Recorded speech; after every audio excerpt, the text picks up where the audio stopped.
Welcome back for another OG Show Live. Mr. Randall, how you doing? What's up, everybody? Welcome back to The Reel Down. Welcome back to another episode of Bass Fishing for News. Hi, boys and girls. Welcome to, once again, the Bass Kayak Advance. Brother, this is the final cast. Another segment of Chasing the Tide, your saltwater connection on the paddle fin. Welcome back, everyone. Another episode of Feather and Fur. Your host, Brad. Welcome back to the Mindset Podcast. I'm your host, Crystal. Hey, welcome back to Off the Water. Happy Susie Q here with Adventures of Outdoor Woman podcast. Hey guys, welcome to the Rusty Hook Kayak Fishing Podcast. We're brought to you by Pelican, built tough for all situations. Go to pelican.com. Eastport Marina on the beautiful shores of Dale Hollow Lake. For all your lodging, kayaking, go to eastport.info. Yak Gadget for all your fine kayak fishing accessory needs. Go to yakgadget.com. Welcome back, everyone. Another episode of Feather and Fur coming to you from a fancy hotel room with an amazing background down in St. Louis for a little work trip. But, bringing on the holiday episode before we go to our break. And tonight we have on Brian Ellithorpe. I think I got the last name right. He's going to let me know right now. Yes, sir, you did. Yes. Not bad for only one practice attempt. But, sometimes you got to take the little victories. Welcome to the show, man. I'm excited to have you on. I think it's going to be a fun one. Thank you. I appreciate you having me on. I love coming on these podcasts. Yeah, I'll be good. I know I just wrapped up my waterfowl grind. You're in the waterfowl grind right now. So yep. I'm sure that's real where this podcast is going to head, which is great because I haven't had a good waterfowl episode in a while. Sorry, Dave. No, I'm just kidding. Yeah, don't put me on bad terms with Dave. I don't need that. Awesome. That was a fun show. But I kind of like to start my episodes, just get a little background on what got you into hunting, family tradition, just the excitement of it, took it up on your own. Yes, I did end up just taking it up on my own. My dad isn't a hunter. He fished, but I was always in the outdoors. I grew up in an area with a bunch of kids my age, and we had about 200 acres of woods that we just roamed in. But instead of going the hunting route, we went paintball. So I used to play a ton of paintball and ride four-wheelers, dirt bikes, all that fun stuff. I didn't get into hunting until I got to college. I had a neighbor that I grew up with that started deer hunting more. And so I wanted to go with him. I started one season of deer hunting, wasn't really for me. Then my roommate in college, his dad is a decoy carver. So he was carving the molds that Hardcore Decoy was using for their production line. So that's cool. It was really sweet. So right off the bat, he had 20 dozen Hardcore Decoys delivered to his house, and he gave us 10 boxes of them, and he's like, have at it. So we had all these brand new decoys, and we didn't have enough rigging to actually use all the decoys. So we started hanging them up in trees and in our house, just randomly above windows and stuff. We set all these decoys everywhere. And he grew up hunting. My roommate did, and kind of got out of it for a while and wanted to start getting back into it. So I jumped on with him, and I think we're moving into this is my 12th season. So I've been at it for a while. I just didn't grow up doing it. Sure. Real similar to what I did. And I know all my listeners has heard this before, but you might not have. So we're going to go with it anyways. And if it's a repeat, yeah, your problem, not mine. Tune into a different show. No, I'm just kidding. But no, I didn't grow up hunting. I grew up fishing. We wound up renting a random farmhouse right after high school, that early 20s, lots of parties. But I'd always watch mallards and geese dump into the back corner in the flooded area. And I'm I got to learn how to hunt. This looks amazing. And that's really what started it all. Yeah, I fished quite a bit growing up, a lot of panfish stuff, bluegill, stuff like that. But yeah, just hunting. It just where I was halfway decent deer hunting. But now I'm an hour from where I grew up, but I'm 2 minutes from Lake Erie. So I have everything right here. Sure. So now it's a lot more hey, even 2 hours, I'm gone. See ya. That's awesome. So Yeah. being so close to Lake Erie, I know you're a waterfowl hunter. Like, do you do a lot of diver hunting out there then? That's You do. kind of what I like. My YouTube channel and stuff is kind of based around diver hunting and like kind of educating like stuff that I didn't know when I was coming up in the waterfowl hunting. But also people that just like don't get the diver hunting experience. The way that our season kind of works out is at the beginning of the season, almost all the divers are pushed up north, and we don't get them until about this year. We got them early, like second weekend of the season. But generally it's not till like the beginning of November that we get a lot of divers. So we target like, geese, teal, wood ducks, and then wood ducks push out, gadwalls, widgeon, shovelers move in, and then after that we start to get into the colder, mallards, divers, green-winged teal stick around for a while with the mallards, and then we kind of finish out the season with divers, and then our late goose season. So yeah, we target a lot of divers. I do a lot of shore hunting for divers. We layout hunt, open water layout hunting. So tender boats, long lines, layout boats, and it's pretty gnarly. It's awesome.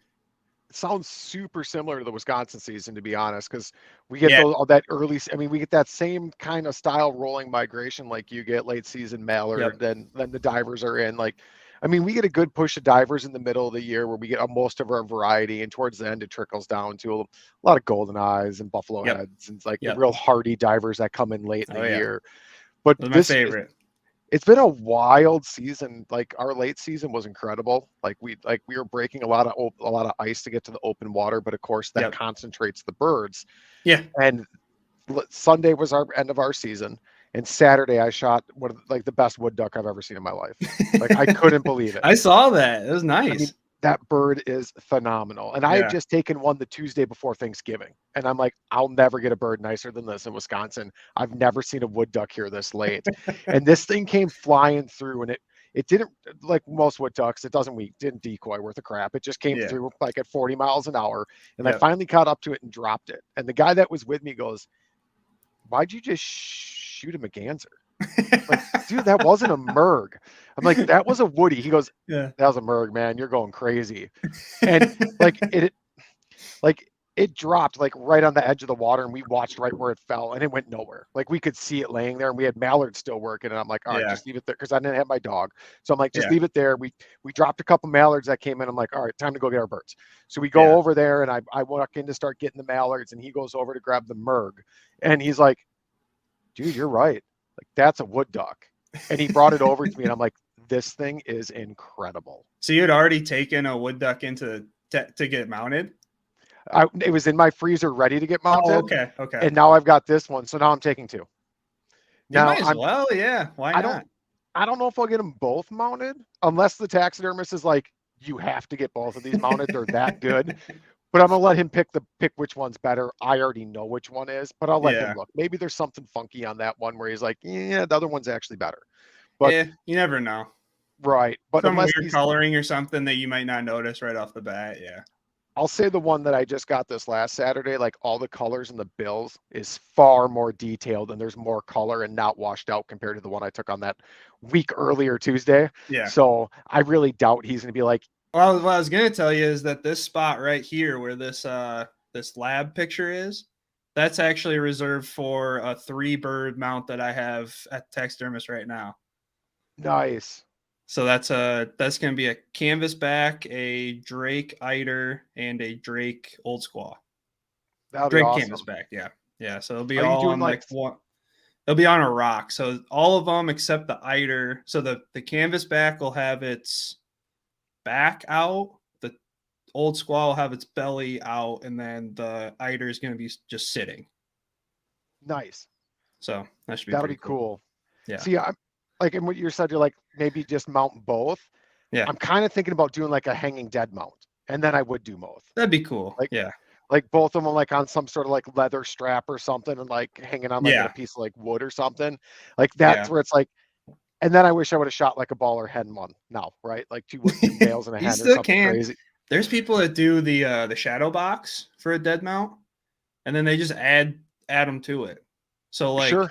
you could get a leather strap and just like kind of screw it into the top of the, or hang it from the side or whatever. But there's people that do that. They're really cool. And that's a possibility too. I get these 2 drakes mounted, and then I make some room there so I can add some more and like get a bunch of like really high quality birds throughout the years and have just one big full strap of like birds that people look at and they're like, wow. Yeah, you just add to the strap as you're going. Right. My OCD, I'd be like, I just have to have all 8 birds already, or 6 birds or whatever. Like, I'd be like, I have to have all of them done at the same time. I go there with a $5,000 taxidermy bill, and I'd be like, all that for a shadow box dead mount. That's just how we are, man. All to save those memories, right? Yeah. Well, like, so I saved the 3 that I was going to do that I'm doing on this one. Actually, it's so hard doing this. Where this saw is. So this is a wood duck that was painted on like a vintage saw. An artist in Ohio does it. And so I got that to hang up, and actually it was supposed to go on the wall in front of me, but I needed to fill these 2 spots because it looked weird just having like nothing there. OCD. Sure. So like I had to fill it in, and like this one was starting to upset me because it was just this blank spot. So I just found this on Facebook and bought this like tin. It just says like labs are the best or something. Life is better with a lab. And so it's like, sure. I don't even like, it's cool. It's a really cool little like tin poster that I found for filling that spot. But like, I want that mount there. I'm ready for the mount. When are you supposed to get that back? Probably soon, I would assume. I took it in like March, and he told me, yeah, he's a buddy of mine. Real talented taxidermist. He's won worlds multiple times, but he bought a house a mile down the street from me, so I can see his house from my front porch. So nice. It'll be easy to go pick that one up. There you go. You don't even have to drive over there. You can just walk. I just take 4-wheeler over there. Yeah, I'll just take 4-wheeler and start doing donuts in his front yard or something. Give me my mount, or I'm going to tear up all the grass. Brand new house he had built, and it's called Fallen Feather Studio. If anybody ever is looking for something, he takes, you can ship it to him or whatever. But his studio that he was doing it out of like a 2-car garage at his old house, and he built a studio into his new house because he's going to do it full time in a few years. And it is like, it's nicer than anything. It's nicer than most people's house, to be honest with you. It's just cool. Immaculate. Yeah. It's really cool. I mean, that is an artistry in itself. Like I've never even tried or attempted to do it. I know I couldn't do it. No, I mean, like, it's a lot of, like, I'm sure that you could, like, you do a few of them and you get like you could at least, you think you would save yourself some money, but like all the materials that you need up front, no, I don't think so. It's so much. And then what's your time worth? Exactly. Like, because you got to think the handful of first birds you do, unless you have a really good mentor, they're going to be trash. Exactly. Yep. Like you're not going to be like, and that's where it gets like that catch-22. Are you going to try mounting crappy birds that you don't care about just to practice? Right. Or are you going to mount birds you actually care about and spend the time, invest your time into it, knowing it's not going to be what you want at the end of the day? Yeah, and you're wasting your materials that you bought too. So it's like, yeah, I mean, I see what you're saying. Like, yeah, it'd be cool to like know how to do it yourself and mount every bird that you think's cool. Right. But at the same time, like, dude, if I'm putting it up on my wall, like, it's got to be perfect. It's like, exactly. And when you've got somebody that's as good as Greg is right down the street from me, it's like, take it, buddy. Do your thing. I'm sitting there talking to him one day, and he's like mounting an old squaw. He's not even looking at the bird. He's just talking to me, and he's just like, he's been through it so much that he's just like, I'm like, all right, perfect guy to be doing this. Takes the occasional look down, tweaks a little feather, right back talking to you. Yeah, he's like stretching a little bit, sets it down, and he's just like, oh, we're back at it, and like just bending wire and putting stuff. It was just nuts. Like he's really good at what he does. So I'm stoked. That'll be a cool mount. I don't know if I've ever seen like 3 birds standing on a rock like that. I think that's gonna be pretty unique. Yeah, I mean, like I don't know where it came from. I think when I went in there, I asked him like, "Hey, if I'm going to do 3 birds on a mount, because the idea is that I wanted like those 3 right there, and then have like like they'll be facing one way, opposite ways or whatever." And so like this being like my background for my podcast, and when I do podcasts like this or like whatever, just to have them there, I think it'll be cool. Like I got all these pictures that I've taken and all this random memorabilia and stuff, like just kind of fill it in. But like at my old house, I didn't have a place to put birds. So like this is kind of like my man cave, my office. So like make it special, you know what I mean? Absolutely.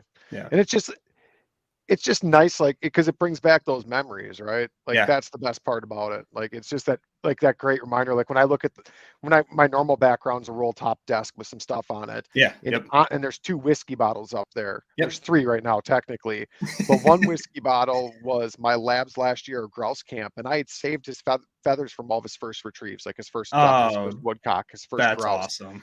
So, and like different species of duck. So all those feathers are in there. And the bottle right next to it is from my Griff's first year at grouse camp. Like obviously we drank the bottles there. And then those have her first feathers in it. Oh, that's cool. That's really So cool. So I look at those, I'm like, that's awesome. Like there's a ton of memory right there. Yeah. Yeah. I mean, like it's kind of the same for me. Just I do it more with pictures. Like this picture is my dog's first hunt on the lake. We shot 5-man limit. He got 14 birds that day. It was just like wild. And then like there's another picture. That's just a picture that I took of him. That's a picture of my other dog fishing with me. But then like all these ones up here are all pictures of Boomer, my dog, upland hunting. And then his first rooster, my first rooster, maybe it's backwards. But I kept the tails, and then I like mounted on, I did the fan or whatever. It's a pheasant fan.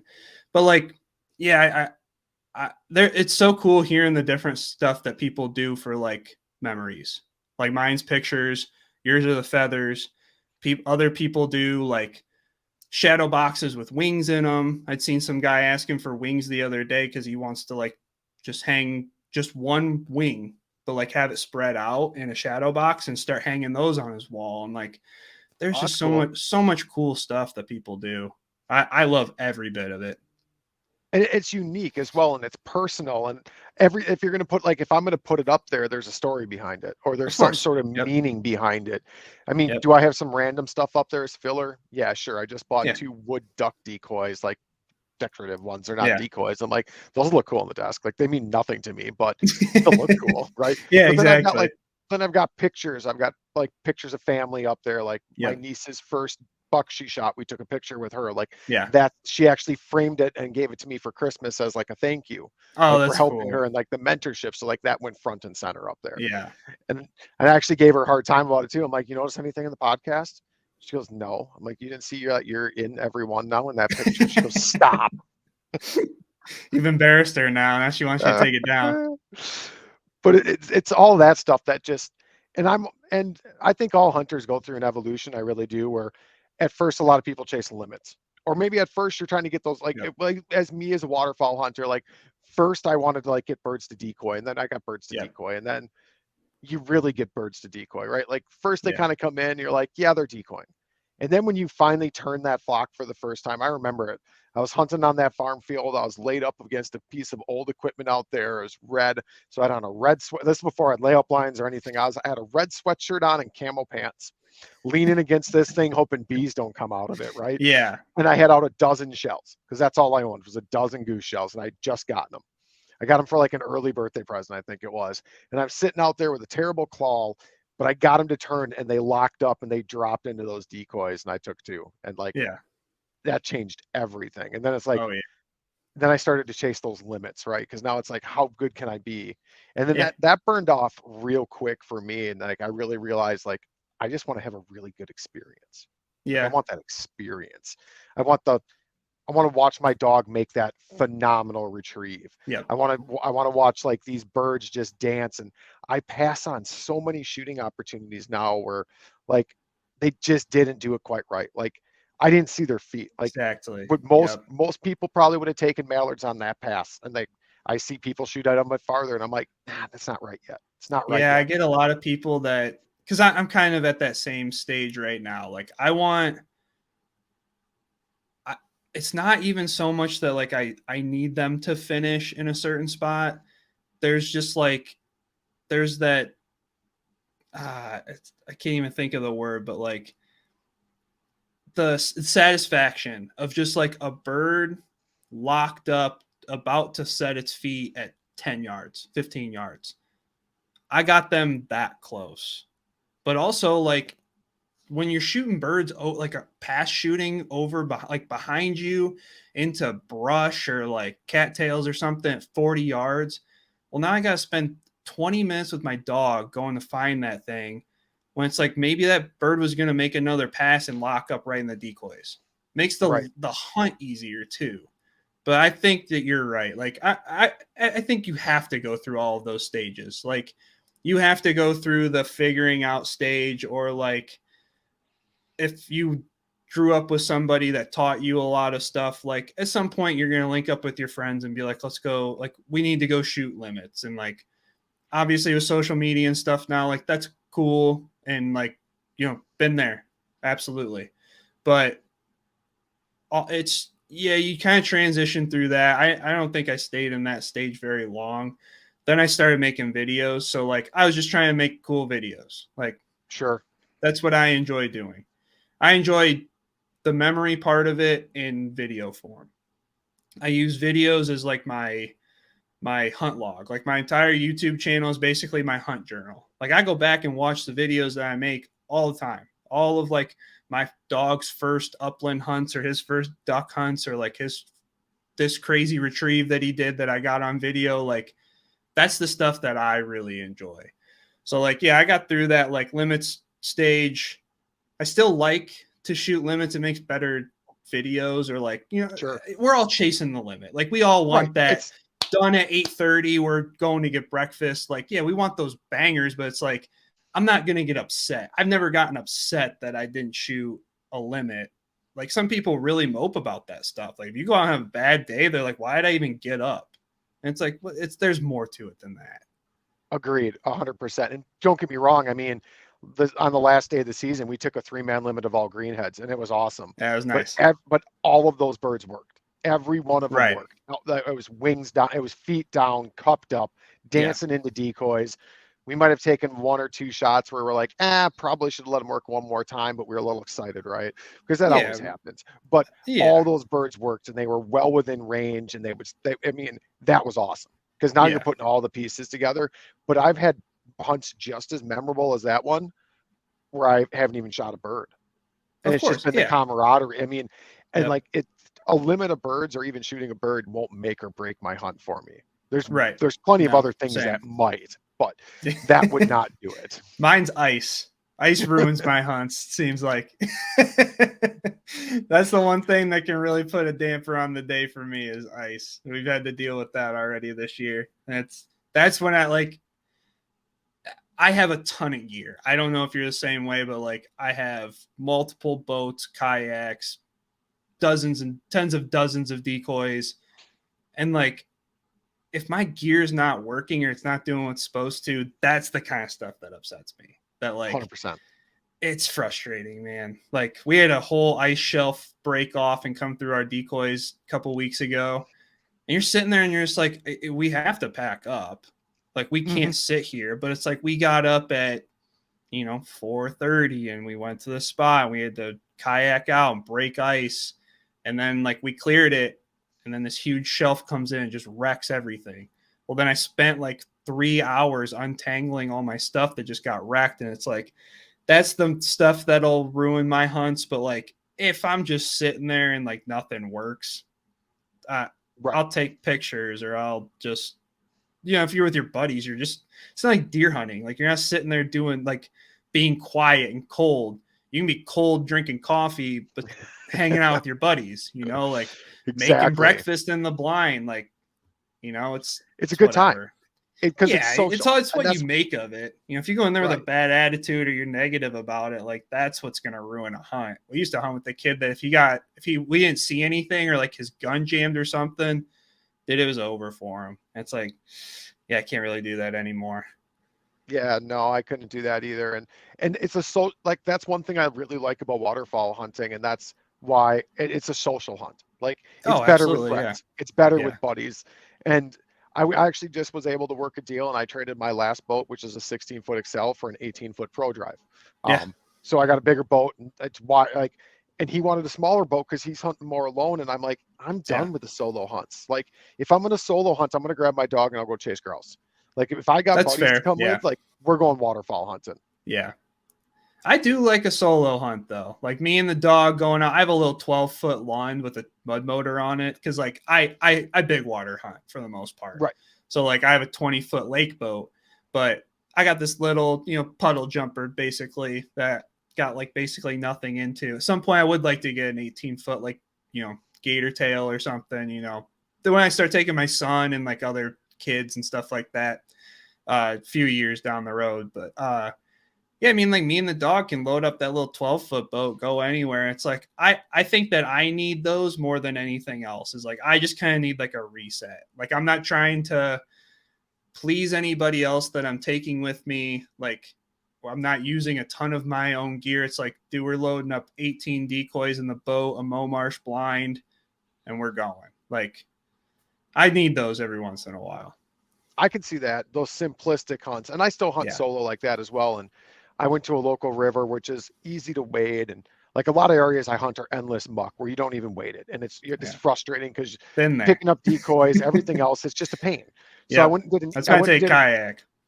Right. So I did this little nice, easy river hunt. I shot one mallard, but it didn't matter. Like it was easy. It was a great reset. Nothing went wrong.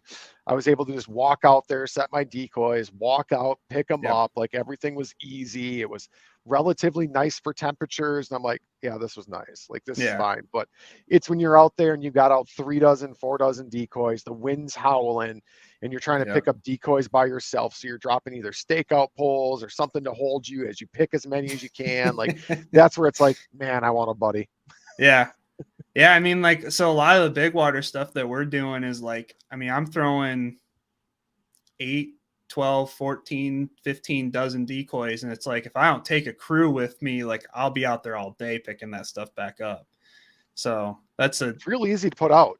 It's real easy to put decoys seems out. like it, yeah. It's picking them up that takes like forever. Well, especially when you're out there like 4:30 in the morning and you're grabbing a spot and you start setting out decoys. It's like, yeah, it doesn't feel like anything when you're throwing out decoys for 2 hours because you can't do anything. But it's like, then that's when you're warm and you're, everything's fine.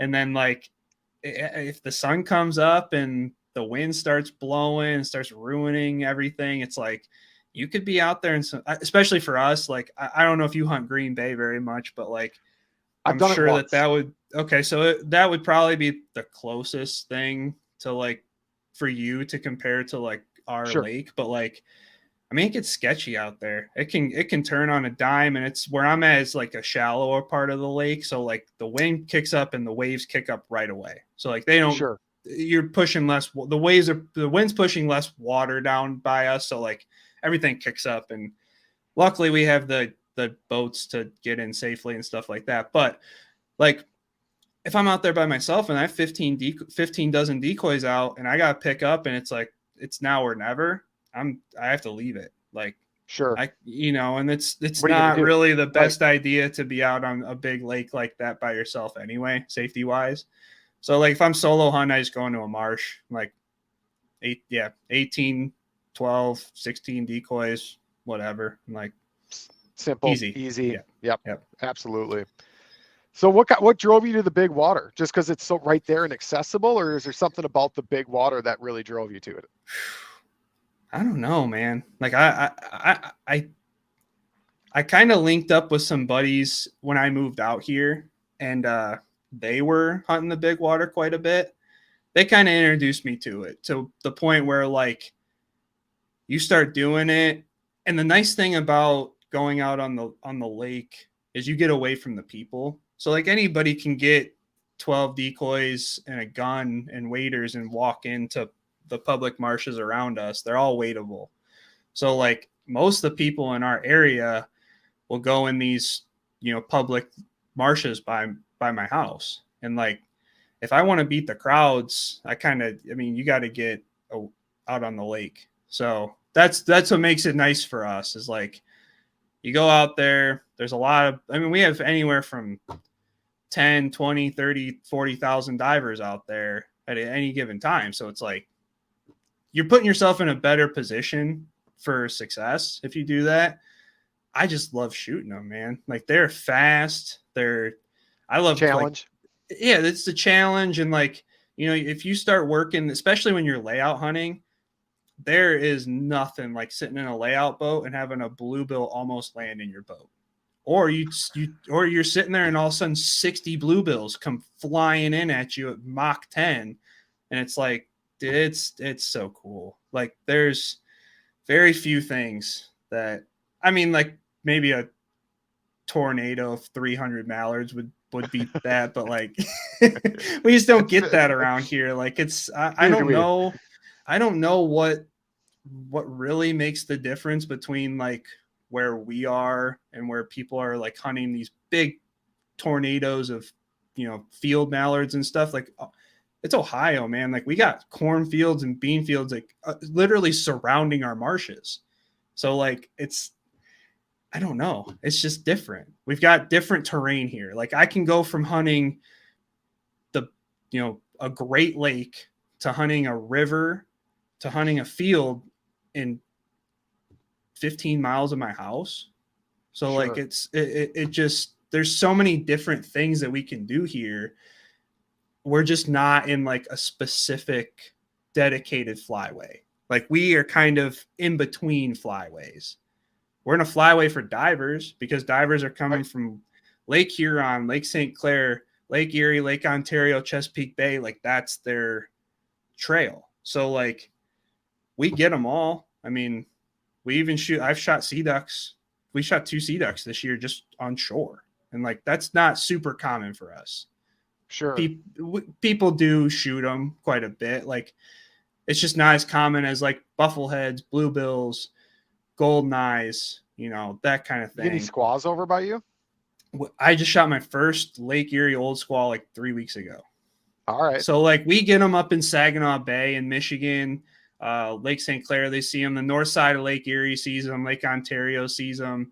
I know they do it occasionally. I know they do it out in Lake Michigan as well. I know they go chase squaws out there. And I have a buddy that hunts Green Bay, and they got into them a couple weeks ago. I think they think they shot a 2-man of old squaws. Nice. But like, Lake Michigan, especially on like the east side of the lake, they get them quite a bit. The most that I've shot was out in Massachusetts. I went sea duck hunting out there. That's where I got the eider that's going up on the wall and that old squaw that's going up on the wall. Those were in Massachusetts. But all right. We get them. They trickle in here and there. It's weird. Just depends on like if there's some big like get a big weird wind that pushes birds over. Yeah, like some big weather system. Like, I know when we had a black-bellied whistling duck in my goose pond, like an hour from my house, hour west of us. I have a little, like, not little, but it's a 14-acre pond that like I have a goose blind on and stuff. And early goose season, I'm sitting there, and the guy my buddy's dad that carved the decoys that kind of got me into this. I took him out there. We took all my panel blinds and stuff. We're sitting there, we're setting up. And he goes, "What'd you throw that duck decoy out there for?" "What are you talking about?" He's like, "That one with the weird bill." I look down there and I go, "That's not a decoy." I go, "You know what that is?" And he's like, "Is that one of them Florida ducks?" And I'm like, "Yeah, I'm pretty sure it is." I couldn't remember the name of it because sure. When have I ever like have seen them on pictures like on Facebook? But that's it. So I look it up. That's a black-bellied whistling duck. I happen to have a camera with me. I took a picture of it, and sure as shit, is a black-bellied whistling duck just in the middle of, a random pond in farm country. That where that pond is literally just farms. Like, it is all cornfields. It is surrounded. The same property it's a cornfield or bean field that surrounds the edges of it. So like, it was just, and I remember at one point we kicked up birds at some point in that pond. So it might have had more with it, but like, It was when it was during Hurricane Katrina. So like, all right. I don't know if that What had else? anything to do with it, but like, Right. this year we're seeing more scoters. I don't know if there was some big weather system over in like the East Coast that did, I haven't really been paying attention, but like, you can only assume, you know what I mean? I think there was a hurricane that went up the coast. So I mean, I could have sworn there was, but man, you get those weird whips that come out on those hurricanes and all that circles. I mean, that could easily throw birds, and all of a sudden they see big water and they're like, we don't know where we are, but it's big water. We're used to it. Right. Well, and the other thing too is like, if those birds would get pushed into like Lake Ontario. So then like that's, if it gets real cold up there, they start moving west if they want to get warmer or whatever. Here we are.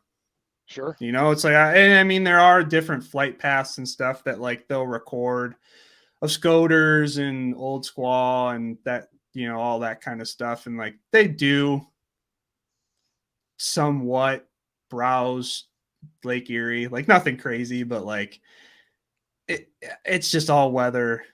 It's all weather related, and people shoot like Barrow's golden eyes over here. Like, yeah, we don't get those. So like, there's got to be something on the West Coast that pushed them over here.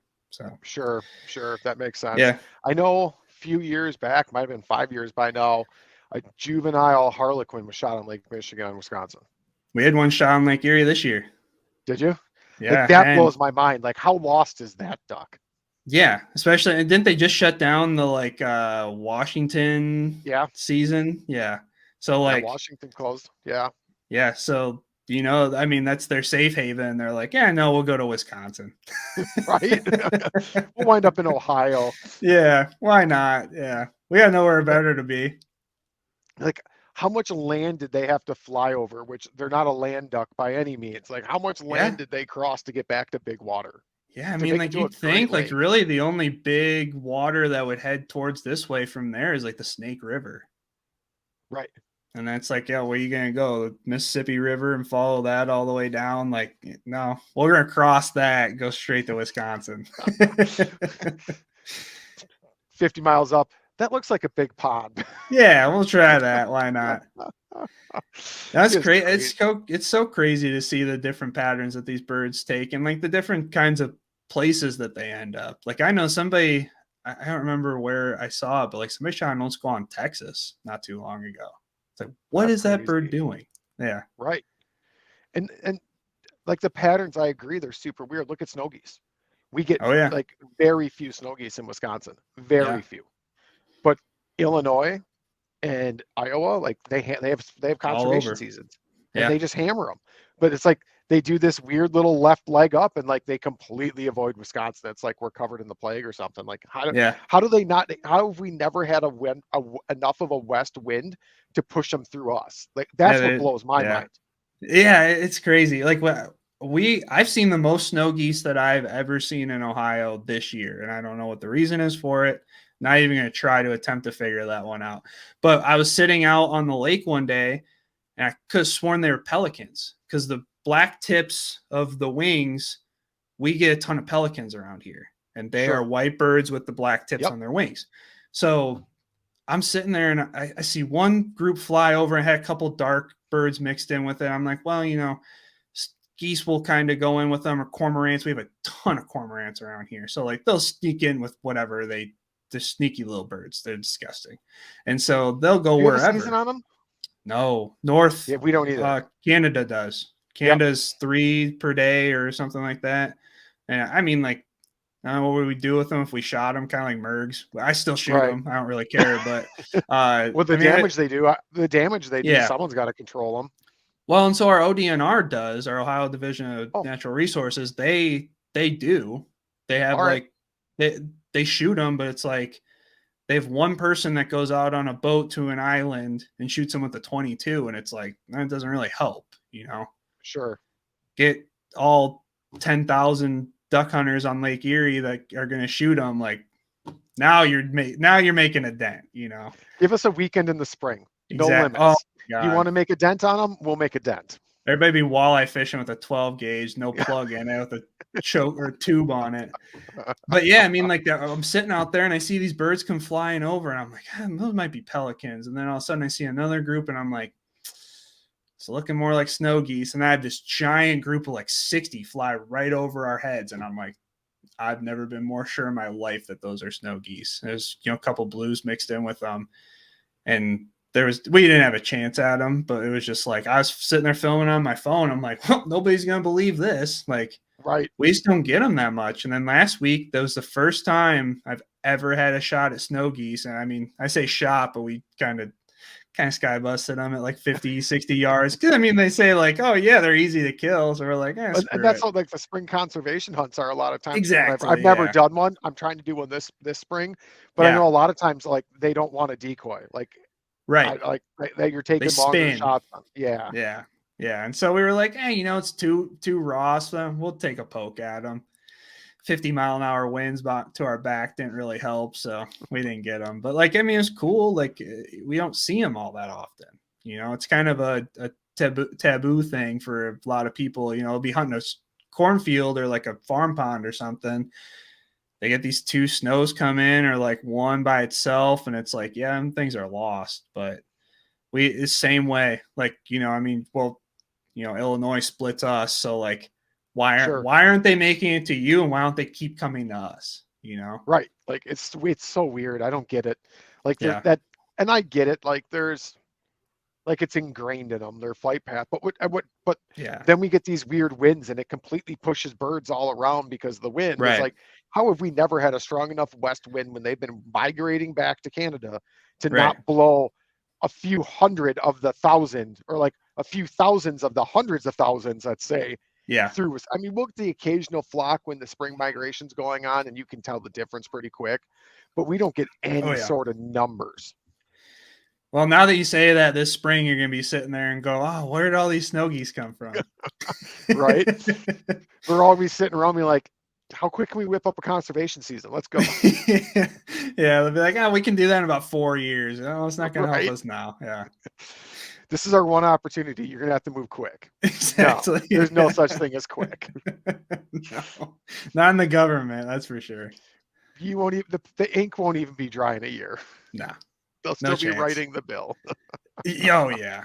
Yeah. If Wisconsin's anything like Ohio, it'll be an issue. Yeah, for sure.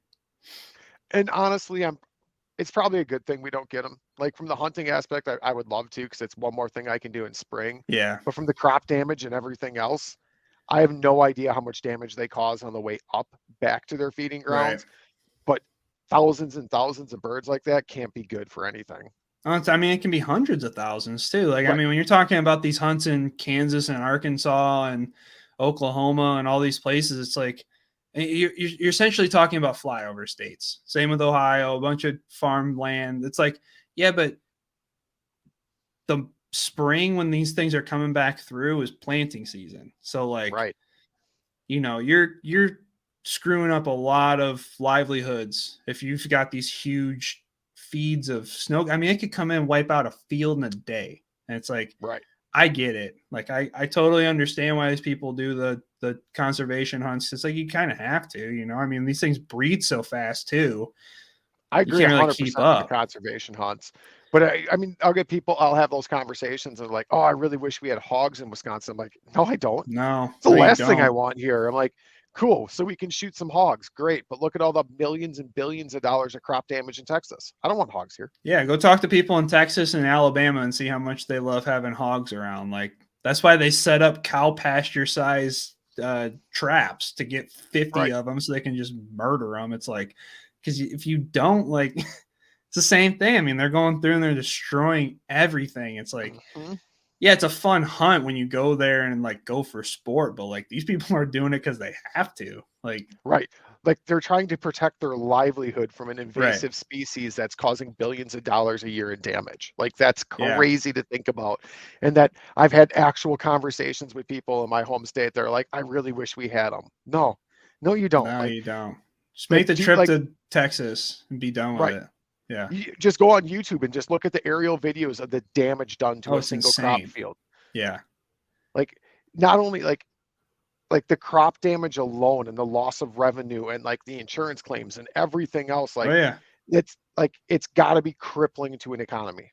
Yeah, and I mean, like, so I have a lot of friends that are farmers here. Like, I do a lot of this year. I started doing a lot of ag photography. So, like, I've been talking to people, and like, I got a buddy that he has a stack of nuisance permits for geese because we're right by. I mean, we got marinas that they sit in. We've got these refuges that they sit in, state parks, and then they just jump over to a cornfield, like resident geese, all summer long, and they just destroy it.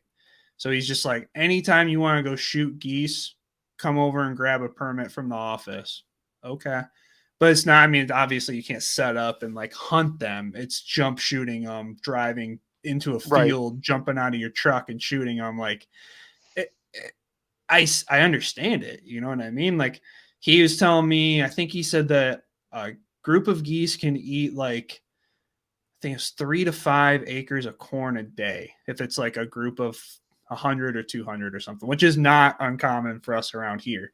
Well, for him, that's like $20,000 in profit gone. Sure. Right. So like if that starts happening every day, you got a problem. And if you've got 100,000 snow geese coming into a 2,000 acre field, that thing's gone that day. See ya.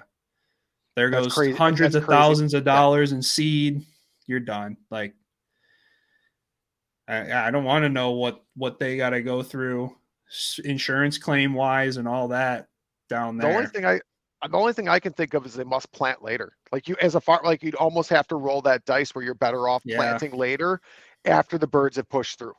But the issue is that insurance wants you to plant before a certain time. So like if you don't plant, say they give you till May 10th to plant and they're still in there all of April, like you're not planting 2,000 acres in 9 days. Like, so it's so touchy. But yeah, it'd be cool to see all them snow geese, 100%. But like, that's why I'm going to go chase them where they already go. Like, I'm not going to want. I don't want them to come through Wisconsin. I'll go find. Exactly. I'll go to where they are. I mean, by the time they'd be coming through Wisconsin, you would assume that if they don't make the same flight path back, everything's already harvested. You're just kind of picking them off. But like, right.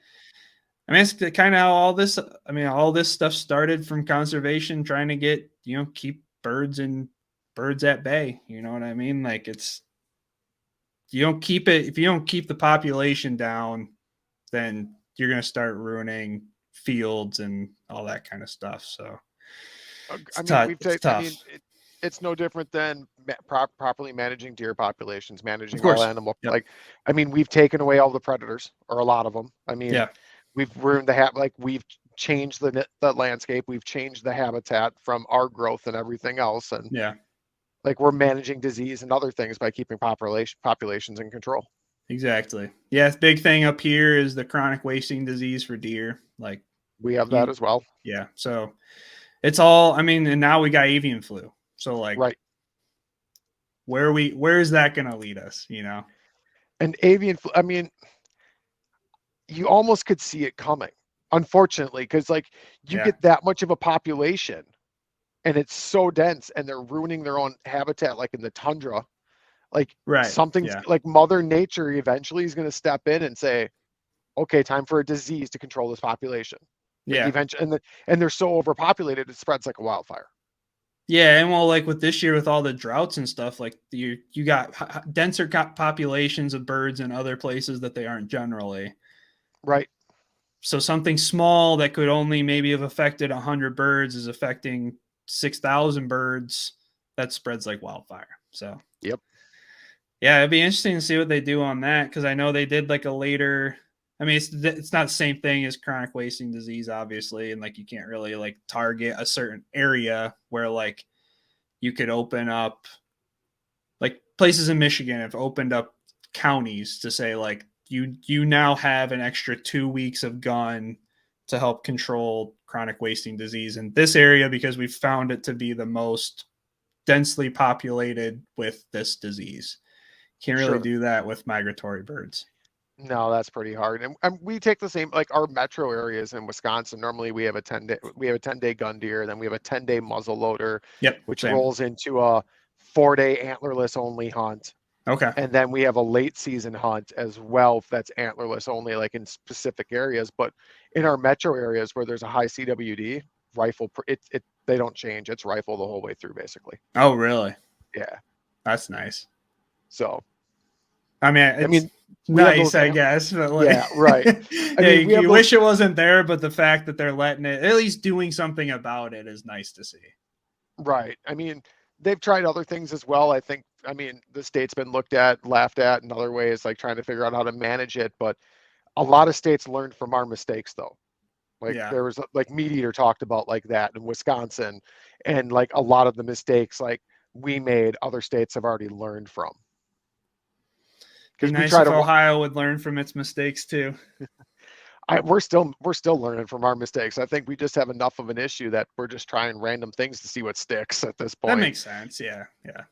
I mean, at one point we had an earn a buck program where you had to shoot a doe before you could shoot a buck. See, we have some draws around here like that, where like you can go down and shoot as many deer as you want, but you have to shoot a doe first. Sure. Yeah. Which that's wild to think about, because for a long time, like doe permits were almost impossible to get. Like, and like in Ohio, we haven't had like the doe issue. We have Michigan has a buck issue now, where like they're allowed 2 bucks. So like people aren't waiting to let these bucks mature, or if they shoot a big mature buck, there's like a 4 points fine, like, or three on one side, it's fine. So they shoot it just because they can, you know. Sure. In Ohio, we only have 1 buck, and then you can shoot statewide. You can shoot 5 does, but like we're in a 4 deer county, so like you can shoot one buck and 3 does or 4 does, and then you could go to a different county and shoot 2 more deer. So like, okay, it's a little different, and like our Southern Ohio is pretty well known for big deer, but like waterfowl wise, people don't really look at Ohio and go like, yeah, I want to go there. That's not the waterfowl destination. No, I mean, people do if they want to like shoot, if they're coming for a reason, like they want to shoot divers. And like, sure. I have friends that are guides that have been on my podcast that talk about it, and like their clients that come up specifically for bluebills or buffies or cans when we get them, redheads, stuff like that. But like, people just know Ohio for deer. It's not even my area, Southern Ohio. You're right. I mean, I guess I don't really think about that because I'm pretty spoiled in Wisconsin, because I can chase big water ducks on the Mississippi. We get cans that come through there. We get divers that go through the Mississippi. Yep. We get them on the other side of the state that roll through on Lake Michigan. We get good puddle ducks that come through on the Mississippi and through the inland as well. Whereas like we get good flights of gadwalls and teal and pintail and all the cool, and we can have a chance at pretty much any cool bird if you want to chase it. Whereas I'm sure some of those guys in those like heavily mallard areas that just don't see any of those divers, I can see it like I want to go take a trip and shoot some driver. I want to go try layout hunting.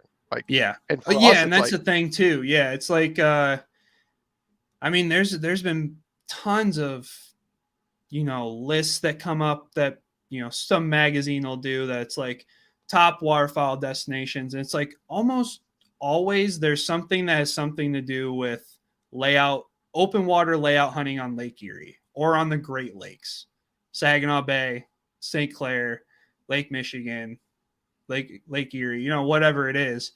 There's always something that comes up about that, because I think it's just different. Like a lot of people travel to the coasts for sea ducks, and like that's a big thing, obviously, and like they're in a similar boat as us, where like you have to have very specific equipment to do it. Where like a lot of people that are hunting the Great Lakes are generally equipped to be able to drive out west and or out east and hunt the ocean. Sure. I know that. Do you know anything about the layout addictions boats or like the Great Lake duck boats? So Mark Goldsworthy, I've talked to him a couple of times, and like there was one time he was driving through Ohio, like by Cleveland. I passed him on the highway, and he was coming back from the East Coast scoter hunting. So like he took a boat that he hunts with in Green Bay out to the coast. So like there's people that are equipped for it, but I mean, you're talking about like 3% of duck hunters that are equipped for that.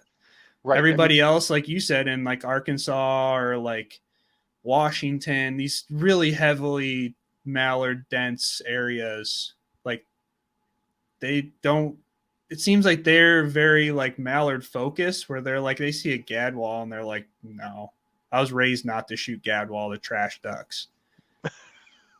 For us, it's like, I'll shoot gadwall all day long. I will as well. That was a hard bird for me to figure out and like really like not figure out how to decoy, because they decoy really easily. Oh yeah, but they're nice. It took me might have quite a few years to figure out the difference between a gadwall and a hen mallard. Yeah, or even a widgeon. Like you see that big white belly, and you're like, luckily we don't have like a restriction on them, so it's just like, yeah, bang it. You know, why not? But I mean, we have a hen mallard restriction though. Same. Yep. So that's where it gets tricky. It's like, hen gadwall and a hen mallard are very, very similar. Right. I saw a guy. Last time that I went solo hunting out in the marsh, I stopped and I was talking to this kid on his way back in, and he wasn't from our area, and he was like, "Oh yeah, I went out and shot a mixed bag." And I'm like, "Oh, that's cool. What'd you shoot?"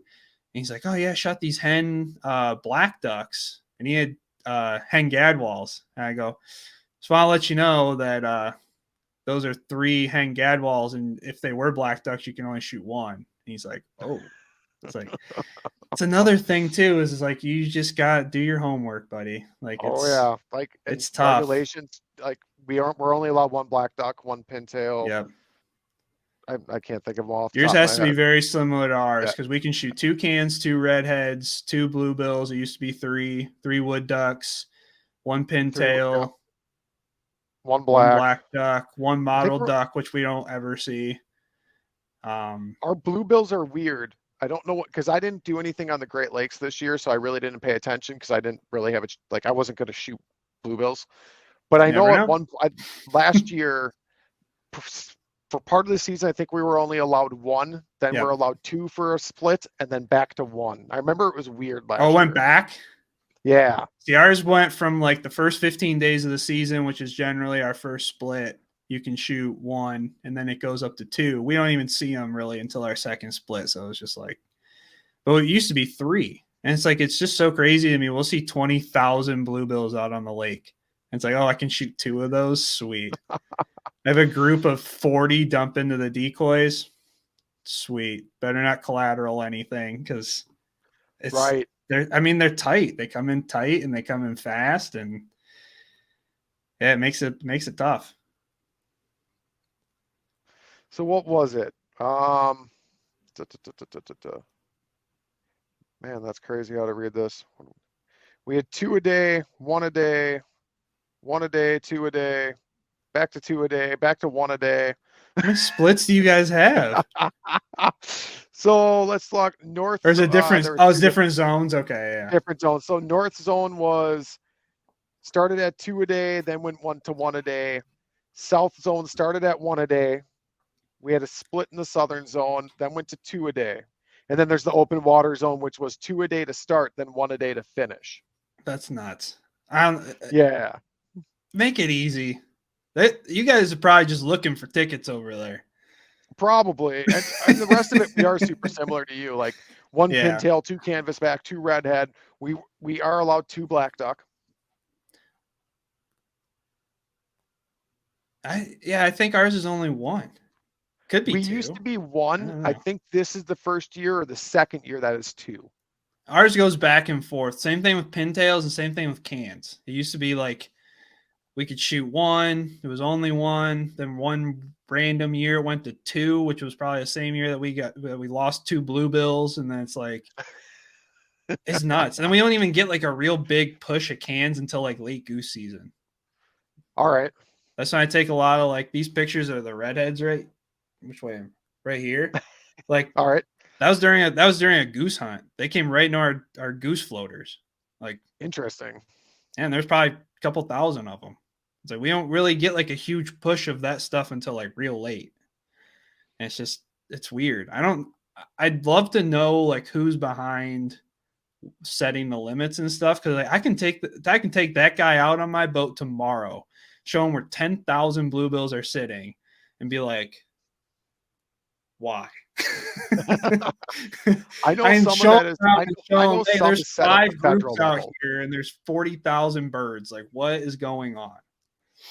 I do know some of that's set at the federal level, and we're like, I know Yeah. the states can limit it down. So I'm hopeful that it's more. I don't know if hopeful is the right word, but I feel like without doing a whole ton of research, that the federal level is setting it based on the entire I'm longevity of the flyway, not just Yeah. one specific state. So at least that's what I'm hoping for. Yeah, and like I've heard similar things to that. The only thing that doesn't make sense to me then is that like Michigan is different, and in Canada they don't have a restriction. Sure. So like if you look out my garage door and just went straight north, they're shooting 6 bluebills, 6 cans, 6 redheads, 6 black ducks a day. What's the difference? Right. You know, like I could fly a drone over the lake, and you're telling me that I can't shoot the same birds? Like, right. It's tough to swallow, but it is what it is. It's always those weird nuances that make it fun, which really make I want to say make it fun, but what it really does is just makes it really difficult for new hunters. That's the thing, because I do try to promote the sport within like my social media stuff and the YouTube and everything. Like, I have a lot of people that reach out to me and they ask me questions about all this different stuff, and they're just like, this isn't explained well. Do you understand it enough to explain it to me? Yes, I can. But you're catering these rules to new hunters.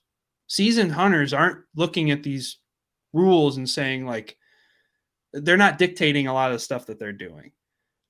But to a new hunter, it dictates everything. They have to, like, I can tell you what a bluebill looks like flying in at, however fast it's flying, but a new hunter doesn't. And so like that same kid that I just mentioned that said that he shot black ducks out in this marsh, he was probably newer within the last 2 or 3 years. He might not have ever been in this area and had a chance at gadwalls to even know what they look like. Sure. But he didn't understand the bird identification, which I get is totally on him. Like, that's something that you have to learn. But it comes with experience, and it comes with also learning all of these different rules. So, like, the more rules that you add to something and the more complicated you make it, the less time they can focus on the things that matter. So, like, identifying birds, obviously they have to identify birds because there's this crazy restriction on what they can and can't shoot.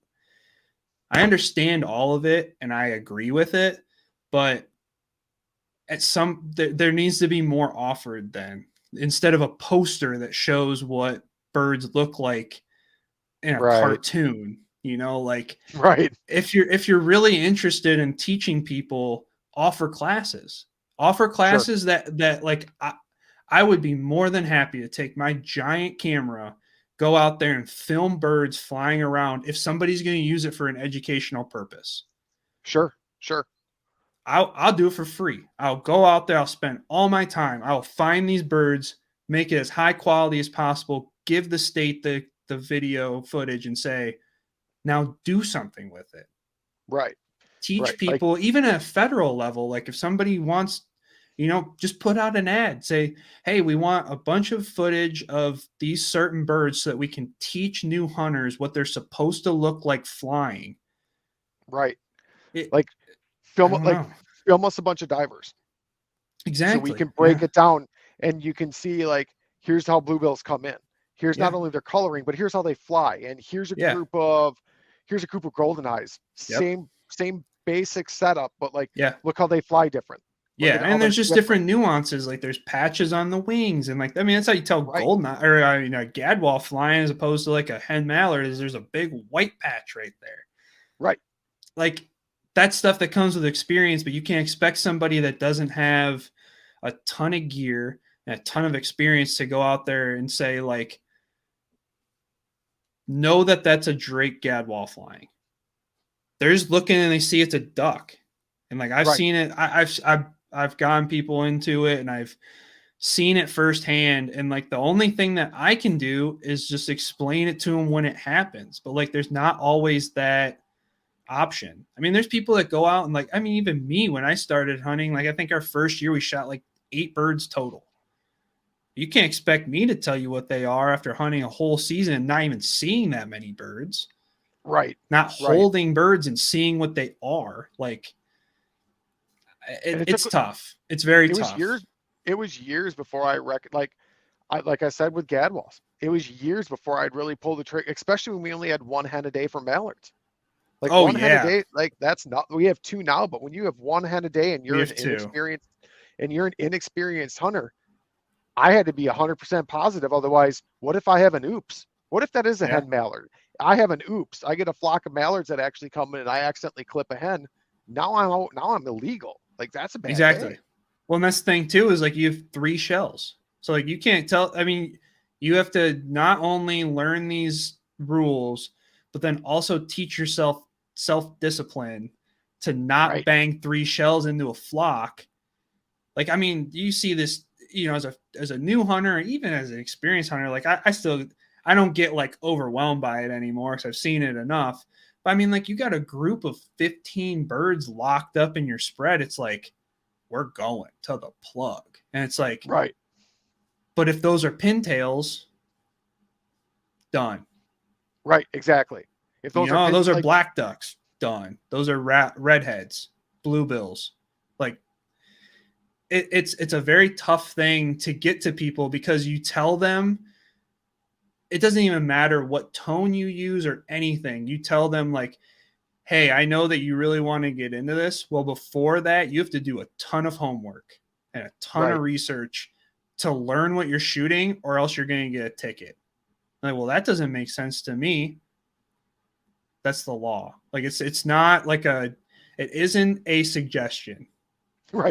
That's the law. Like, you're going to pay, like, if you don't know the difference between a snow goose and a swan, that's the difference between you not hunting in 5 years or you hunting in 5 years. Like, that's right. Absolutely. That is 100% poaching. You're done. See ya. And it's all, I mean, and you can't claim ignorance there. It's at least in Wisconsin, you can. It's right in the book, like in bold, do not shoot a swan. Well, that's the other thing too, is like there's a lot of different things that I've had questions about. So I've read like our regulations or asked my buddy who is a wildlife officer, asked him specific questions, and he's shown me exactly in the rule books like where stuff is. I'd say I know it more than the average person. I'm not an expert by any means, but I also have people ask me a lot of questions because they watch my videos and they say, there's certain things that I have questions on and I want to know this thing. I'm happy to help, but I'm also now a wildlife officer. So like, right. I've dug into the weeds a little bit more. I can't go out and not know the things that I need to know. Exactly. Like you have, and for us, you have to understand the laws. I mean, like, exactly. Like I'm more of a do my due diligence kind of person where like, I wouldn't feel comfortable taking out new people and exposing them to the sport without thinking that I am qualified to do that. I have no interest in being a guide or anything like that. But when you're taking people out and you're using your own equipment and you're using like, especially when I'm filming stuff, like I have to be on my toes. Sure. And so there's really like not any room for error for me. And I also think that that's worth teaching to people as they get into the sport. And it's a mentorship thing. And I agree. Yeah. Like, and that's what we need more of, I think. And that's what I try to focus on as well, as not just take, like, really try to mentor people that want to get into it and really teach. Yep. Yeah. I mean, like it's become this thing, and I'm sure you've seen it everywhere, but like waterfowl hunting has basically become a competition. Oh yeah. Like, everybody has to be better than the other person. You have to have the better equipment and blah, blah, blah, blah, blah. I have good equipment because I spend a lot of money on it. It's because I have poor self-control. That's the biggest thing. It's like there's just a lot of people, and I don't know if you know who Sean Stahl is, but he's the owner of R&T Calls and Tangle Free, and I do so. He said something in a Punisher Waterfowl podcast, and he said we're just so mean to each other, and I like cannot shake that sentence. I mean it's like this whole season I'm just like, he's so right. Every single time that I see somebody put something on Facebook or whatever, it's like, boom, you're done. Like if you aren't putting up, like if you put up more than 2 hens in a pile and you hunt with 4 people, might as well not even post it. Hen killer. It's like, everybody just needs to chill out. Take a step back and see remember why we're doing this. Like I posted a picture of our 3-man limit of mallards, the greenheads. Yeah. And I knew right off the bat I had to put a caveat saying got a 3-man limit of mallards because the if internet DNR are going to be on you. Oh yeah, right. Because heaven forbid you hunt with other people. Oh my God, you shot 12 drakes. Like I'm calling the warden. Yeah. Who said I was alone? Why do I have to specifically state that? Oh, I know. It was a 3-man. Oh, but you have to, like, because otherwise someone for sure is gonna be like, looks a little more than your limit, bud. Yeah, exactly. Yeah, people all the time, they like, everybody just wants to get you for something. And it is just like, so it's not worth it. Like I was walleye fishing a couple of years ago. I had 13, we're allowed 6 a person. I had 13 walleye on the back of my boat. Maybe it was at the time so I had 13. And I had a kid that I grew up with that posted, he goes, 13, so you're 1 over your limit. I go, there's 3 of us in my boat. Like, you saw, like, I tagged 2 other people. I didn't tag an extra person just because I thought they might want to see it. Like, right. Everybody just had, it's a get you. I gotcha. And it's just like, I try not to do any of that. 3 short of my limit. Sorry. But 5 short of the limit. 5 short. It was 18. It'd be 18. Yeah. Right. Yeah. It's like, come on, buddy. Like, I'm not out here to try and like, I'm not dumb enough to post something illegal on the internet. Right. Let's get that out of the way first. And then you can go back and see, oh, was that really 13? Was he really 1 over? It's like, let's just chill out, man.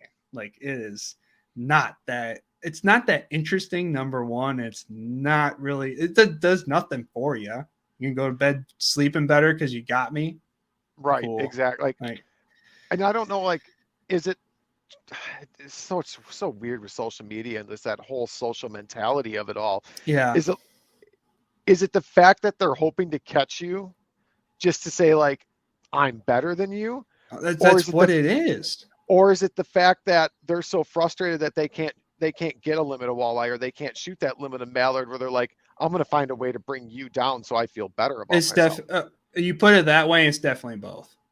Right. I think there's a little bit of both out there. It's like that. I don't know if it's like that in Wisconsin, like this in Wisconsin, but like we've got a lot of people that have a tough time finding birds, but it's because they don't do their own work to find them. So like people say stuff to me all the time, and it's like trying to get my spots and like trying to like get, I watched your video and I can't figure out exactly where you are type of thing. And it's like, there's a reason. And I mean, like, I don't like try to hide exactly. I don't give my spots out. I will just say I'm going on the lake.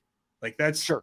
Or if we get like a draw hunt or something, like, yeah, I was there wherever, like we all put in for it. Like, it's not like a secret, Right. You're going to get nothing out of it. These videos come out 3 weeks after the hunt anyway. So you're like, even if I posted the day after, it means that it's the same. It's going to be the same as it was when I was there. But like, regardless, there's always people that are like, they just want to get you on something. And it's just, you start doing it. I mean, I'm sure even with the podcast, like you put yourself out on any social platform and you're going to draw negativity regardless, because For sure. you're shining light on something that somebody might not want light shined on or whatever. But people don't understand, like, it's really not that deep.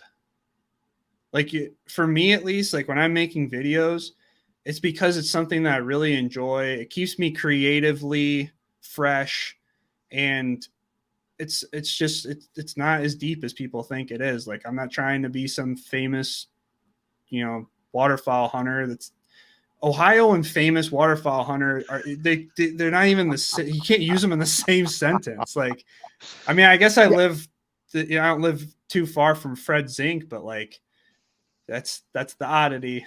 Like, yeah, I've never, like, I didn't start a podcast to get famous. I can tell you that much. I did it because I enjoy talking to people, and it's fun to learn. It's fun to learn, like, about Ohio. It's fun to talk. Like, I've brought on numerous dog trainers, and it's great to hear them like really pick their brain and get into the weeds, because it's things I'm interested in. It's fun just to sit back and tell stories. Yep. Yeah. And I mean, like, dogs, that's just a whole nother, like, you start getting into the dog world, and you can get into the weeds on that. Oh yeah. Yeah. Oh yeah. I've had a couple of episodes which have gone over really well, but I know there's someone out there, more than one person out there, that's like, that's not how you do that. That is absolutely the wrong way. Like, I hope to God no one listens to that app. There's someone out there. Oh, of course. It doesn't bother me at all. Like, yeah, like, whatever. Like, if that's how you want to be, that's how you can be. Because I know the episode and the content that was there, and it was phenomenal. Well, and the thing is too, is like, people don't understand. I mean, like, there's more than one way to skin a cat. Like, it goes the same way with dogs. It goes the same way with hunting. Like, you can go out two different days and set a spread 2 completely different ways and get the exact same result. You can go out and train your dog some completely different way than another trainer and still have a good dog. Right. I know that. Like, I'm not a professional trainer by any means at all. Like, I had help with 2 different trainers helping me train my dog. My dog's still not, like, he'll never be a master hunter, He just looks good in pictures. So, like, he does what he's supposed to do. Right. That's all I need. Like, I don't need this, like, trust me, I would love to just have this, like, I will kill myself to get a duck, but that's just not my dog. And, like, he's very good in other ways. He's a very good upland hunter. He has the drive to get birds. He just doesn't have, like, any crazy water entry or anything like that. Like, he's a very cautious dog, which I like, because he hasn't hurt himself yet in 3 years. So that's been kind of awesome. That's nice. Knock on wood, because we're gonna hunt this weekend, buddy. Don't get hurt. But, like, since he's not, like, from a crazy breeder or anything, before I knew what I know about dogs now, he's just had his nuances that I've had to work through and stuff like that. But when I say that to other trainers that I know or something like that, they're like, well, why would you do that? And I have to just say, like, because I needed to, he's different. He does something different than another dog. So, like, if people get upset about different ways that you train your dog, just be glad that dog's trained. Like, I've seen people without dogs I see people all the time without dogs with dogs that aren't trained. It's like, that's a nightmare. Yes. 100%. Yeah. Like, that's crazy. Like, I've seen people out there with dogs that don't have any basic obedience that just completely run away from them in the pheasant field. Oh, I mean, I've also I've seen that. people out there with, like, one thing that like, it's a personal pet peeve of mine, because it's just not fair to the dog. They've done no training all summer long. Dog's overweight. We get to pheasant season we get to pheasant season. It's a hot pheasant season opener, and these dogs are borderline heat exhaustion. I believe it. Absolutely. You got to put your dog up. There's dogs that get heat exhaustion and they're in shape. Right. Yeah. Right. So you take a dog that isn't in shape, that's slightly overweight, not muscular at all anymore, because all it's done is run around maybe with the kids out in the yard, if it's lucky. Yeah. And now go run 12 miles. You go run 12 miles. When was the last time you ran 12 miles? You're going to be dying after this hunt. You're walking. Like, right, exactly. That dog's going to cover 12 times as many miles as you're about to do today, walking in a straight line. Right. Yeah. So that's like one of my big pet peeves. Like, and people are like, why are you like, and when it gets real hot out, I go to the river on the sandbars and I let my dog swim and run on the sandbars and stay cool. But she's constantly staying in shape. So, I mean, she turns 11 in February and she averaged almost 12 miles a hunt for grouse at 11. But that's what happens when you take care of your dog, you know? Right. Exactly. Like I don't let my dog get like any, I mean, we have an acre pond. So like he goes out there and swims by himself. He just got too much energy as it is. But like, I see people all the time. They're like, yeah, you know, for us, we don't have upland. Like we don't have a lot of, we have areas where like they do releases, which I think is kind of similar to what you guys have. But you guys have a lot more. Yeah. We've got a good grouse and woodcock population that I chase. Yep. And so for us, the first real season that we get is dove season. Okay. Well, it's 90 degrees. And you're going to take your dog out there and like have them sit in the sun for 5 hours, but then chase around a ton of little birds. And it's like every year I got a buddy who's a vet, and every year he's always got like, oh yeah, we had this dog come in because they didn't do anything with it all summer long. It's like, dude, you got a bird dog. It's fun. Go out, throw some bumpers, do something. Like, why wouldn't you want to run your dog? Right. I've always loved that part of it. I love the training aspect of it. Even I'm not a professional trainer either. I make plenty of mistakes. I'm not a great trainer. That's why I have friends who are great trainers that I call and I'm like, I need some help. Right. Yeah. But I still enjoy working with my dog. Yeah. That's the fun part of it. I mean, like you go through this whole process of obedience, you know, it's first little retrieves and, you know, just the build up. And you finally get it to the point where it's doing the thing. That's the coolest shit ever. How do you not like that? That's what we're here for. I mean, I love it. Like, I mean, I rescued my dog at 6 and I still vividly remember her first steady point flush shot. Like I remember it vividly on a woodcock. Like your hair probably stood up on your arms just now. Oh, absolutely. And I can't believe I actually shot that bird. Yeah. Like that's what really blows my mind. But I mean, she was steady to the shot and I'm like, holy, and she still isn't consistently. I give her some slack. I do now at this point because she's almost 11. I rescued her at 6. Like, people hunt with me and she's like, she's a phenomenal dog. I'm like, yeah, but she doesn't do that. And then it's like, you can't even train to the level you want your dog. Let's be realistic with myself. Let's really be realistic with the dog because the dog's only as good as I can make it. Yeah. Oh, 100%. Yeah. And if the dog's not there, it's on me, not the dog. Yeah, that was a big thing for me when I started learning it was like and this isn't even like gun dog related. This is just dog related. But like if he gets into the trash, I left the trash out. That's on me. Like people get really upset about their dogs like not knowing like if you have a distraction there, that dog's probably gonna act on it. So it starts in the house, but it also transfers to the field. So like a lot of stuff that I've done, especially steadiness wise, was like he doesn't eat till I tell him to go. Like and he doesn't eat until he sits in his kennel steady, and I tell him to go get his food. That has been if there's anything that I did right, that was it. Because I can sit there, I can shoot over that dog, and he will not move until I tell him to go. He might not like it. Right. But that's the biggest safety thing. I can't have a dog out there that's running out there like Bobby Guy's film. Like I can't have that kind of stuff happening. Like especially if you're taking young hunters with. Young hunters, new hunters, people that want to get into dogs, like you cannot spoil new minds like that. Like if I'm going to be running my dog out there, and especially if I have it on film, I don't need that kind. I don't need extra negativity in my life. Like it's not worth it. But also like if you don't treat that dog the same way you treat your kid being out there, don't take that dog out there. if your kid runs out into the decoys and you shoot, somebody's gonna be knocking on your door. Oh, for sure. So don't let your dog run out there. I mean, like, there's certain things with the dogs. I get, as a cripple or something, you walk off to the side of them and you shoot while they're in the water.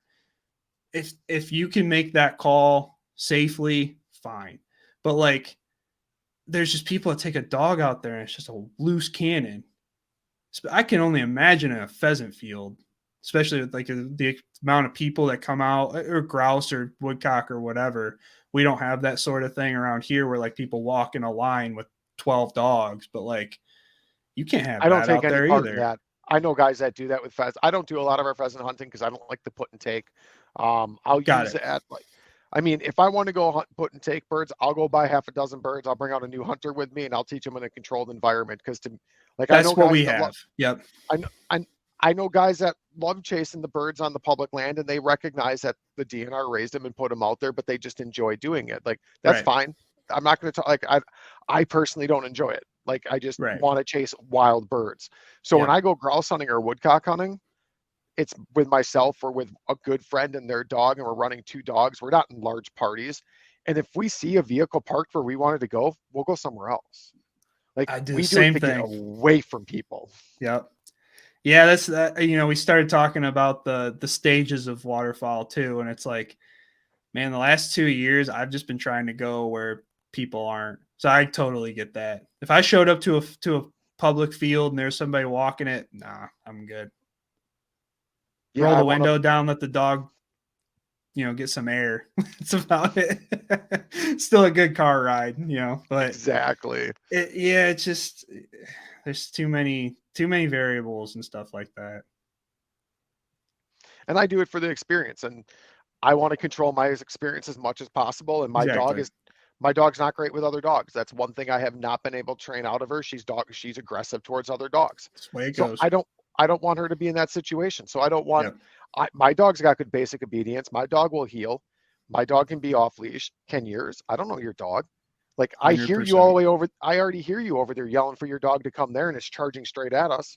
Yeah. Well, your dog's gonna get the knee to the face, and now I got to deal with you. Right. Yeah. Like, what am I going to do? Grab my 60-pound dog, throw her up over my shoulder because you can't control your dog?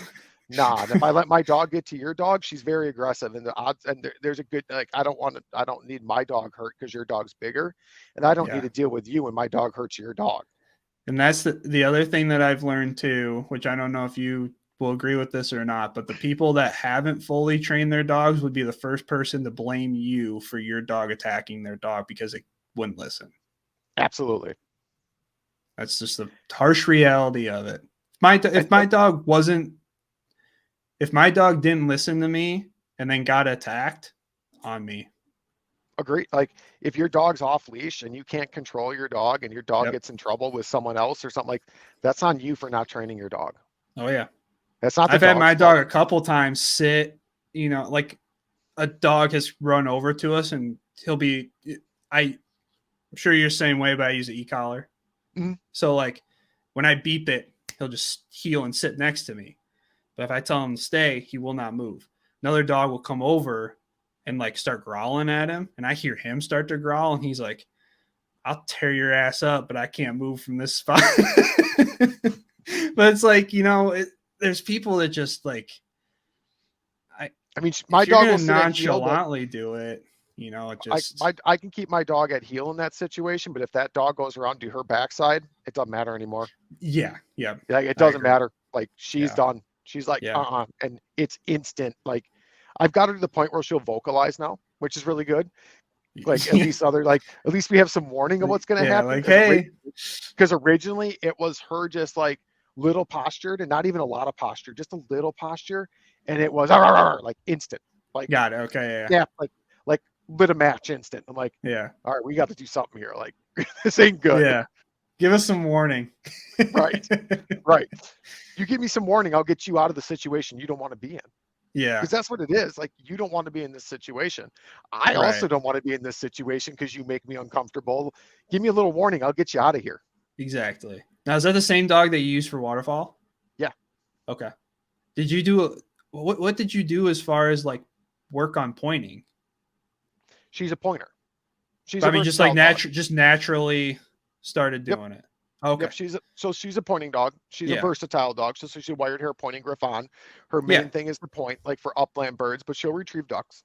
Yeah. No, so I have the guy that owns our preserve. He has a wired hair Griffon too, and he had to do work with like holding point. Like this dog would point. Yep. Yeah. So like was that super difficult?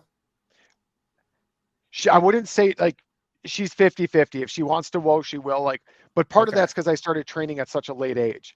In my first 2 years, I probably should have focused more on whoa, but my first focus was to get her nose working properly so she would find birds. Got it. Okay. So I wanted to get as much positive bird exposure as possible.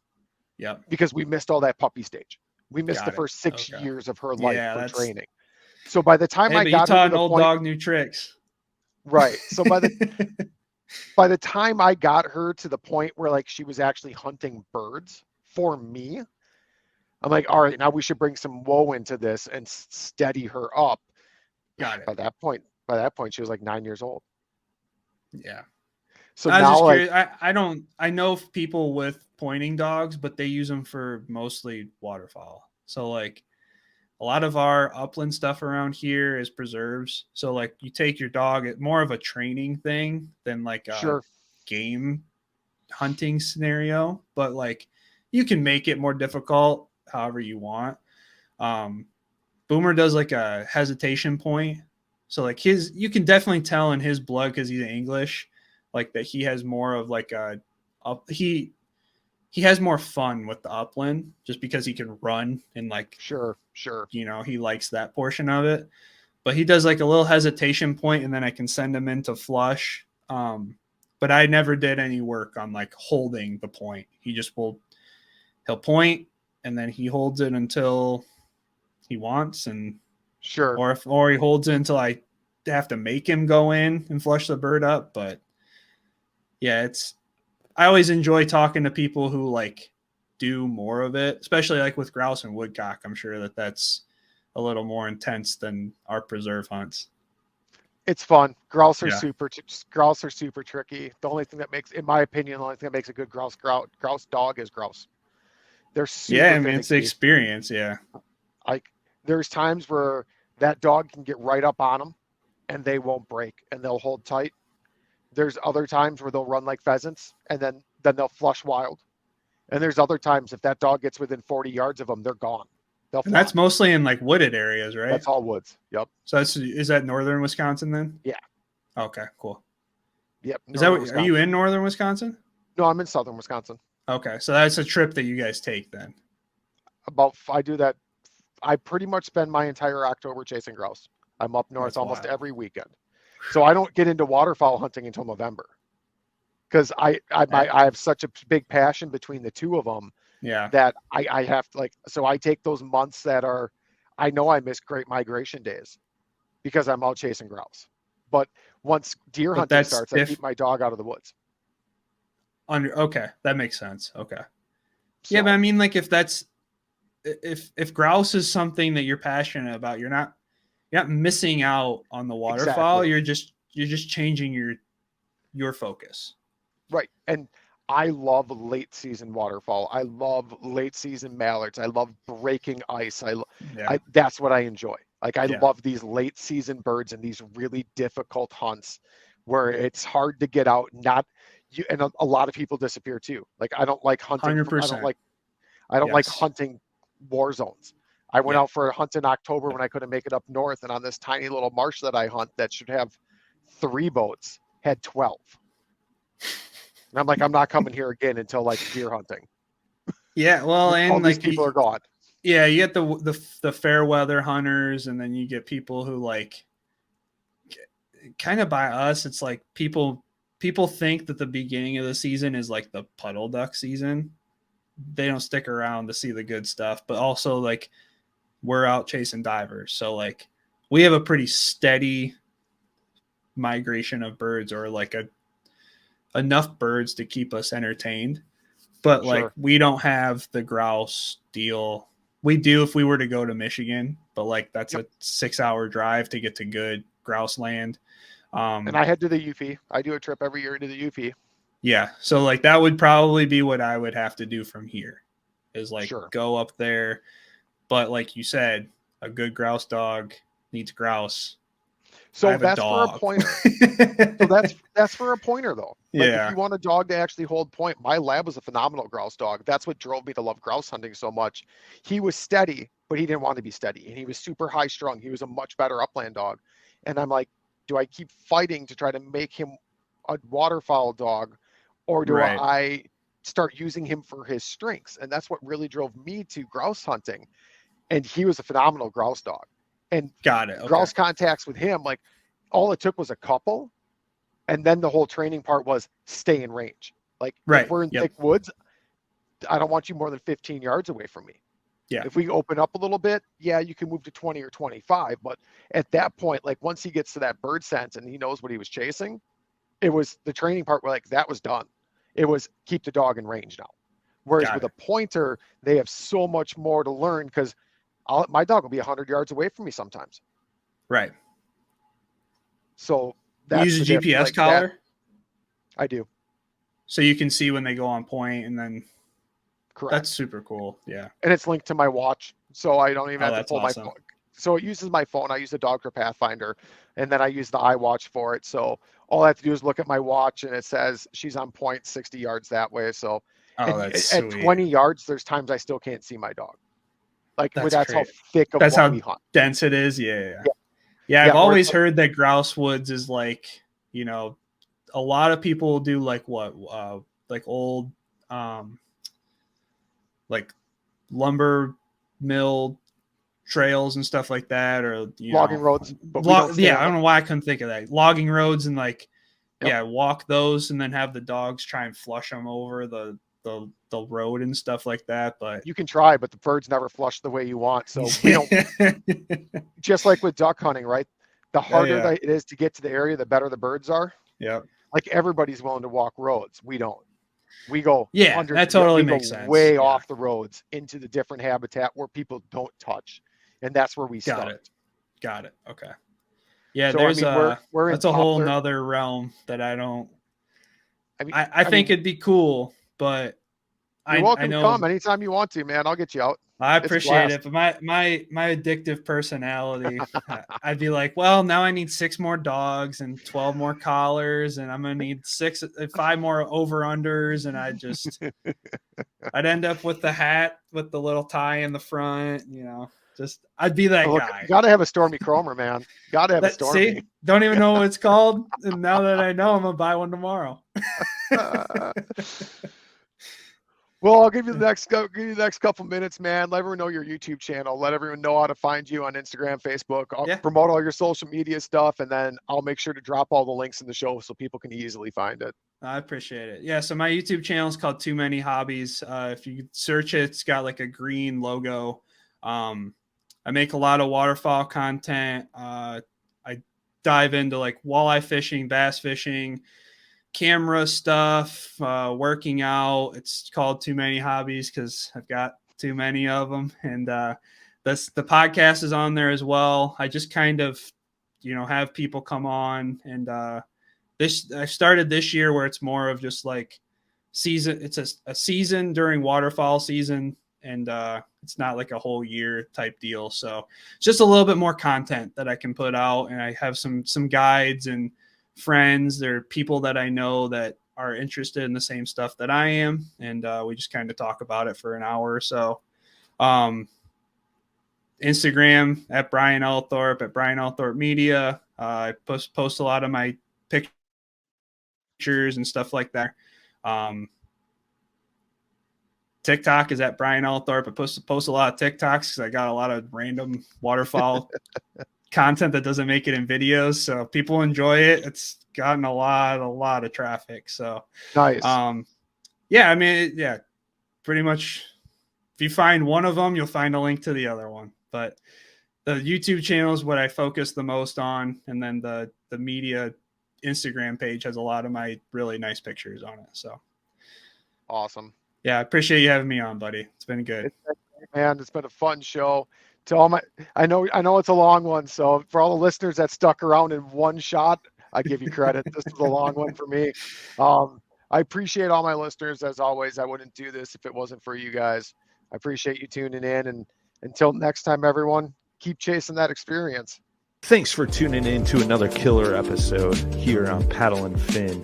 Be sure to drop a 5-star rating, a thumbs up, or smash that subscribe button on any platform you're listening in on. Be sure to check us out on Waypoint TV, waypointtv.com. Make sure you sign up for the Fantasy Kayak Fishing League at paddleandfin.com/fantasy. You can support this show through Patreon, patreon.com/paddleandfin. Don't forget to check out the website, paddleandfin.com. Catch us on YouTube. If you got a question, comment, or want to see a future guest on the show, be sure to email us at paddleandfin@gmail.com. Shout out to our show supporters, Yak Gadget. You can check out all the fine kayak accessories at yakgadget.com. Pelican Professional. For all your cases, coolers, and lighting needs, go to pelican.com. Rocktown Adventures, your Midwest premier paddle sports destination. Go to rocktownadventures.com. Eastport Marina, the beautiful destination on Dale Hollow Lake. If you're looking for lodging, kayaks, kayak accessories, or anything fishing related on the beautiful Dale Hollow Lake, go to eastport.info. And Jigmasters Jigs. When in doubt, get the jig out. Go to jigmasters.com and fill your tackle boxes today.